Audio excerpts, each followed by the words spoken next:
Morning friends. जैसे कि आप सबको मालूम है, हमने मॉडर्न हिस्ट्री का जो चैप्टर थे हमने स्टार्ट किए थे। ठीक है, तो उसमें हमने फर्स्ट जो हमारी वीडियो थी वो हमारी जो वीडियो थी पोर्चुगीज जो यूरोपियन का जो अराइवल इन इंडिया उसके बारे में थी। ठीक है, अराइवल ऑफ यूरोपियंस, ठीक है जी, उसके ऊपर थी। ठीक है, और उसके साथ साथ हमने क्या किया था, हमने पोर्चुगीज जो फर्स्ट फर्स्ट जो थे जो इंडिया में आए थे यूरोपियंस, कौन थे, वो थे पोर्चुगीज। ठीक है, उसके बारे में हमने अच्छे से जो लास्ट वीडियो है उसमें हमारा कवर कर लिया था। ठीक है, तो हमने ये देखा था कि फर्स्ट जो हमारे यूरोपियन थे वो पोर्चुगीज थे, और लास्ट में कौन थे, ये कब आए थे 1498 में। ठीक है, और कब गए थे 1961 में। ठीक है जी, तो ये क्या था, पोर्चुगीज सबसे पहले आने वाले यूरोपियन और सबसे लास्ट में जाने वाले यूरोपियन भी कौन थे, ये पोर्चुगीज। और इनका जो हेडक्वार्टर था वो कौन था, गोवा। और ये इन्होंने कब एक्वायर किया था, जो 1530 में, कहाँ से, बीजापुर ऑफ सुल्तान। ठीक है, जो सुल्तान ऑफ बीजापुर थे उनसे एक्वायर किया था जो गोवा था। ठीक है जी, तो ये जो एक इंफॉर्मेशन थी जो हमने लास्ट वीडियो में कवर अप किया था। ठीक है, तो मैंने आपको बताया ही था कि इसकी जो क्रोनोलॉजी है वो एग्जाम में पूछी जा सकती है। तो जो सबसे पहले जो यूरोपियन है वो पोर्चुगीज हैं। ठीक है जी, पोर्चुगीज आए थे इंडिया में। सेकेंडली कौन आया, द डच। ठीक है जी, उसके बाद हमारे थर्ड में कौन आया, ईस्ट इंडिया कंपनी। ठीक है, फोर्थ में आए फ्रेंच। ठीक है जी, तो ये क्रोनोलॉजी है। फर्स्ट हमने कवर कर लिया था पोर्चुगीज का। ठीक है, आज हम करेंगे द डच, और जो हमारी नेक्स्ट वीडियो होगी वो फ्रेंच होगी, और लास्ट में हम कवर करेंगे ईस्ट इंडिया कंपनी। उसका भी मैंने आपको रीज़न बता दिया था कि ईस्ट इंडिया कंपनी ही मोस्ट पावरफुल थी आफ्टर जो Portuguese, the Dutch and French, क्योंकि इन सबको हराकर ही ईस्ट इंडिया कंपनी ने 200 साल इंडिया पर राज्य किया था। ठीक है, तो हम मॉडर्न हिस्ट्री में इसी को ही, ईस्ट इंडिया कंपनी पे ही फोकस करेंगे, क्योंकि मॉडर्न हिस्ट्री में ज़्यादातर जितना भी काम है, जितना भी स्ट्रगल हुआ इंडिया में इंडिपेंडेंस के लिए, वो सारा against the east India company. ठीक है, तो आज हम स्टार्ट करेंगे द डच। ठीक है, तो जो डच कंपनी थी वो इंडिया में कब आई उसके बारे में देखते हैं। पहले, the Dutch lead a commercial enterprise. मैंने आप सबको बताया एज ए ट्रेडिंग पर्पज, जितने भी यूरोपियन इंडियन में आए, ठीक है जी, इंडिया में आए ट्रेडिंग पर्पज के लिए आए।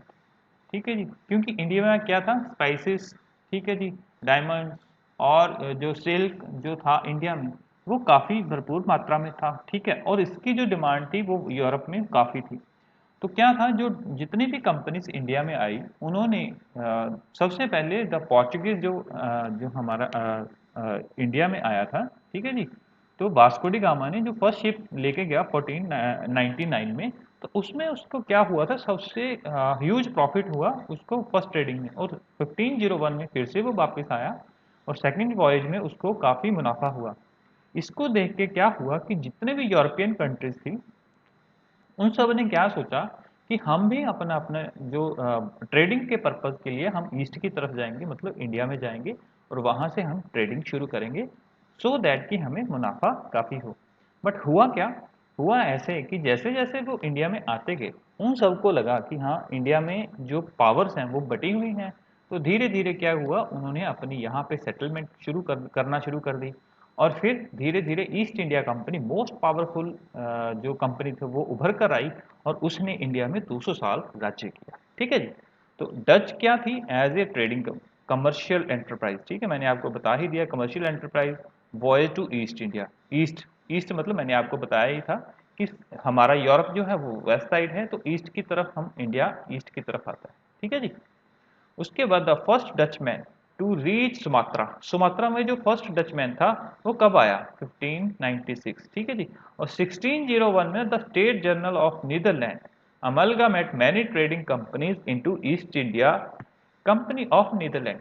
जो स्टेट जर्नल ऑफ नीदरलैंड की थी, कई कंपनियां थी, वो क्या, उन्होंने क्या किया कि देखा कि जो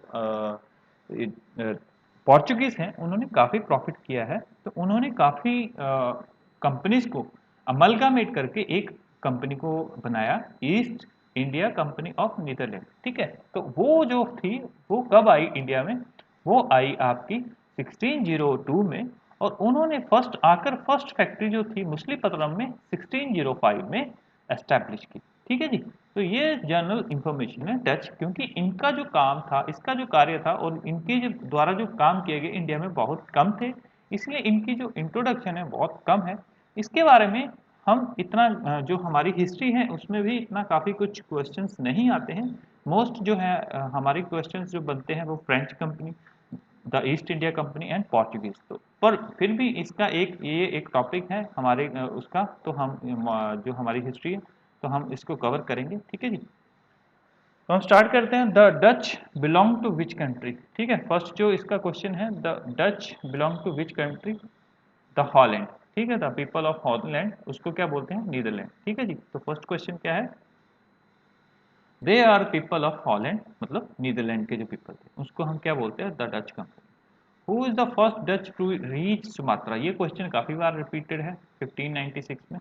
ठीक है जी, तो कौन था? Cornelius the हॉटमैन। ठीक है जी, ये उसका नाम था, कॉर्नलिस द हॉटमैन, जो फर्स्ट पर्सन था जो सुमात्रा में आया था। ठीक है जी, थर्ड क्वेश्चन आप देख लें। Name of the Dutch company who arrive in India and when?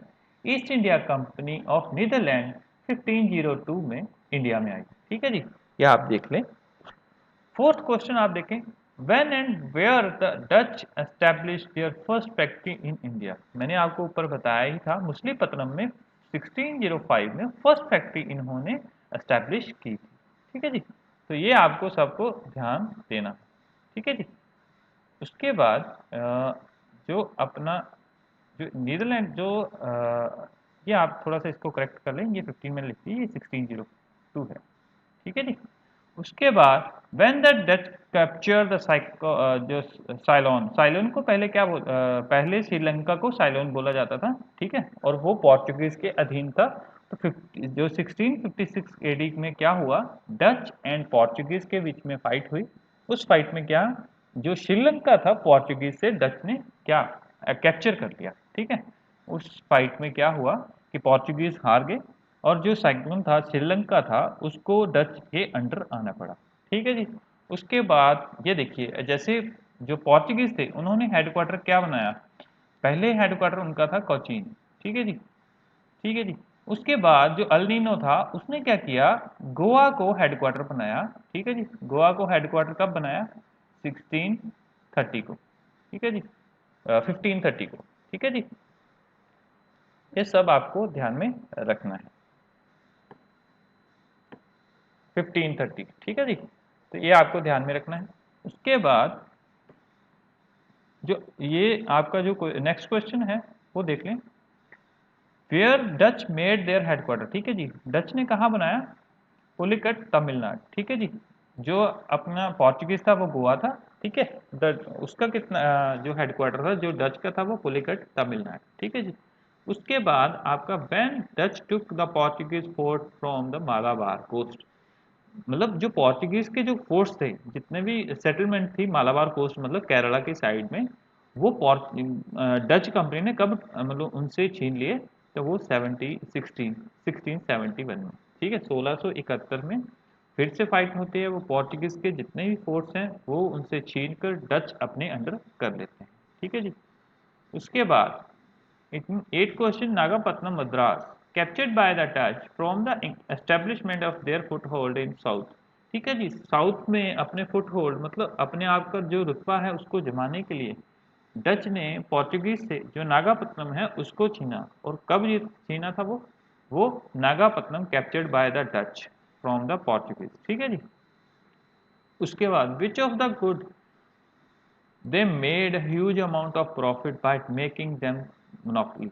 ठीक है जी, तो क्या था, मैंने आपको बताया ही था, जितने भी यूरोपियन इंडिया में आए वो क्यों आए थे? As a trader. तो वो क्या क्या ट्रेड करते थे? तो first of all black pepper, ठीक है, spices, cotton, indigo, silk, rice, opium. ठीक है जी, तो ये चीज़ों की वो ट्रेडिंग करते थे, और जिससे क्या हो गया, ये सब क्या थी उस टाइम पे मोनोपोली थी, और इन्होंने यूरोप में काफ़ी अच्छे दामों पे इनको बेचा और काफ़ी ह्यूज प्रॉफिट बनाया। ठीक है जी, उसके बाद हम देख लेते हैं कि battle of Bedara fought between whom in 1759, British East India army and Dutch army. यहाँ से क्या हुआ कि जैसे ही ये जो विदारा की फाइट होती है तो यहाँ से डच ईस्ट जो कंपनी है वो इंडिया से चले जाती है। ठीक है जी, जो डच ईस्ट इंडिया कंपनी है वो यहाँ से चली जाती है, और जो ब्रिटिश आर्मी है जितना भी उनके अंडर जो डच आर्मी के डच ईस्ट इंडिया कंपनी के अंडर होता है उसको अपने अक्वायर कर लेती है।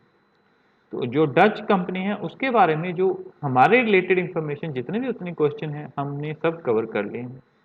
मोस्ट प्रोबेबली इसमें से एक या दो क्वेश्चन जो लास्ट 10 ईयर का जो आप उठाकर देखेंगे मॉडर्न हिस्ट्री का, तो उसमें से ये 2 या 3 बार ही क्वेश्चन पूछे गए हैं, इसमें से काफ़ी कम। बट हाँ, ये एक टॉपिक है हमारे जो सिलेबस है, इसीलिए हमने इसको कवर किया।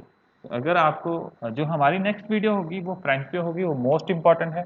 उसके बाद हम जो ब्रिटिशर्स हैं उसके बारे में पढ़ेंगे। ठीक है, तो ये जो वीडियो है यहीं पे हम समाप्त करते हैं। नेक्स्ट वीडियो जो होगी वो हम फ्रेंच की जो होगी सेटलमेंट, और जो फ्रेंच कंपनी वो कैसे आई और उसकी क्या क्या फाइट्स थी, क्योंकि उनकी मोस्ट ऑफ फाइट्स जो थी वो इंग्लिश के साथ हुई, एंड उनको हराने के बाद ही ईस्ट इंडिया कंपनी जो मोस्ट पावरफुल यूरोपियन कंट्री बनी।